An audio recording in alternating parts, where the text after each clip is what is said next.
तर सिंहस्थ कुंभमेळ्याबाबत मुख्यमंत्र्यांनी मोठं विधान केलंय। पालकमंत्री येतात जातात, पालकमंत्री पदावाचून काही अडलंय का?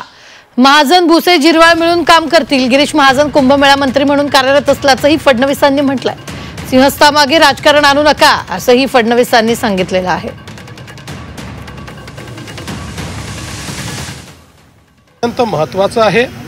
पालकमंत्र्याचा आणि त्याचा काय संबंध येतो? अमृत स्नान हे लाखो वर्षापासून चाललेलं आहे। पालकमंत्री जातात येतात राहतात, काही अडलंय का? त्यामुळे काही काळजी करू नका। कुंभमंत्री आहेत, ते सगळं करतील।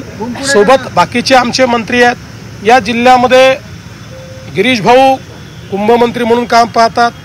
आमचे दादा भुसे आहेत, आमचे नरहरी जिरवाळ आहेत, भुजबळ साहेब आहेत, आणि कमी पडलो तर आम्ही पण आहोतच ना। त्यामुळे तुम्ही त्याची काळजी करू नका, याच्यामध्ये कुठलेही राजकारण आणू नका। आपला हा धार्मिक आणि सांस्कृतिक अशा प्रकारचं हे पर्व आहे।